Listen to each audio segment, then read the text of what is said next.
Hi, എല്ലാവർക്കും പണിക്കേസ് വ്ലോഗിലേക്ക് ഹാർദവമായ സ്വാഗതം. Hi, എല്ലാവർക്കും നമസ്കാരം. അപ്പം ഇന്ന് നമുക്ക് ജുനൈസിനെ റിനീഷ എടുത്ത് ഭിത്തിയിലൊട്ടിച്ച ഒരു സീൻ കണ്ടു നോക്കാം. കാരണം 2 ദിവസം മുമ്പ് അഖിൽമാരാരുമായിട്ടുള്ള വലിയ ഇഷ്യൂ നടന്ന് അതിനുശേഷം ജുനൈസ് കരഞ്ഞു കൂവി വെട്ടി വന്നിരിക്കുമ്പോഴാണ് ഈ സീൻ നടക്കുന്നത്.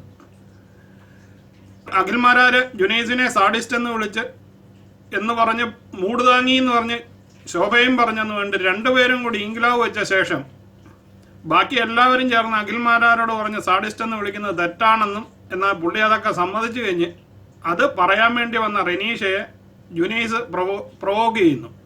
പക്ഷേ ആ പ്രൊവോക്ക് റിനീഷ തൻ്റെ ഒറിജിനൽ സ്വഭാവം വെളിയിലെടുത്തു.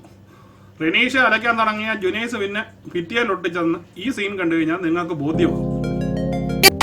അപ്പോൾ ഏറി കയറുക എന്ന് പറഞ്ഞ് കേട്ടിട്ടുണ്ട്. പക്ഷെ ഇങ്ങനെ ഭിത്തിയിലൊട്ടിച്ച് ജുനൈസിനെ ആദ്യമായിട്ടാണ് ആ ബിഗ് ബോസ് വീട്ടിൽ ഈ 85 ദിവസത്തിനിടയ്ക്ക് കണ്ടേക്കുന്നത്. കാരണം ശോഭ പോലും അന്തം വിട്ട് നിൽക്കുന്ന റിനീഷയുടെ ഒച്ചയ്ക്ക് മുന്നിൽ വേറെ എന്ത് പറയാനാണ് ജുനൈസ് പറയുന്നത് ഒന്നുമേ റിനീഷ കേൾക്കുന്നില്ല. റിനീഷ കംപ്ലീറ്റ് അഖിൽമാരാര് ഞാൻ പറഞ്ഞതാ. ശോഭ ചേച്ചി പറയുന്നു അഖിലേട്ടൻ മറ്റുള്ളവരെ ഹേർട്ട് ചെയ്തുകൊണ്ട്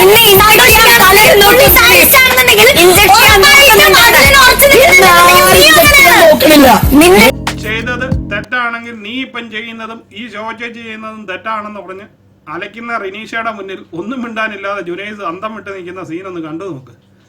അവസാനം റിനീഷയുടെ കയ്യിൽ നിന്ന് മാത്രമായിരുന്നു മേടിക്കാനുണ്ടായിരുന്നത്. അല്ലെങ്കിൽ തന്നെ റിനീഷയുടെ അടുക്കൽ ജുനൈസ് വർത്തമാനം പറഞ്ഞു കഴിഞ്ഞാൽ ഈ ജന്മത്ത് ജയിക്കത്തില്ല. റിനീഷ അലയ്ക്കാൻ തുടങ്ങി കഴിഞ്ഞു കഴിഞ്ഞാൽ എന്തൊക്കെയോ അലച്ചു പോകുന്ന റിനീഷയാണ് ഉള്ളത്. അപ്പം പിന്നെ ഒരു കാരണം കൂടെ റിനീഷയ്ക്ക് കിട്ടിക്കഴിഞ്ഞാൽ ജുനൈസിൻ്റെ അവസ്ഥയൊന്ന് ആലോചിച്ച് നോക്കി. അപ്പം ദിവസം ആരുടെയും കയ്യിൽ നിന്ന് മേടിച്ചിട്ടല്ലാതെ ഉറക്കം വരാത്ത ജുനൈസ് ഇന്ന് റിനീഷയിൽ നിന്ന് മേടിച്ച് സ്വസ്ഥമായിട്ട് ഉറങ്ങുകയാണ്. ഏതായാലും ഒരു കാര്യം ഉറപ്പാണ്, ജുനൈസ് ഡെയിലി ആണെങ്കിലും ഇറന്ന് മേടിക്കുക എന്ന് പറഞ്ഞ് കേട്ടിട്ടുണ്ട്. ഇതാണ് മേടിക്കുന്നത്. അപ്പോൾ പുതിയൊരു വീഡിയോയിൽ വീണ്ടും കാണും വരെ എല്ലാവർക്കും ഗുഡ് ബൈ. നിങ്ങൾക്ക് ഈ വീഡിയോ ഇഷ്ടമായെങ്കിൽ ചാനൽ ലൈക്ക് ചെയ്യുക, സബ്സ്ക്രൈബ് ചെയ്യുക, കൂട്ടത്തിൽ ആ ബെല്ലൈക്കൺ കൂടി ഒന്ന് അമർത്തുക. അപ്പോൾ പുതിയൊരു വീഡിയോയുമായി കാണുന്നത് വരെയും എല്ലാവർക്കും ഗുഡ് ബൈ.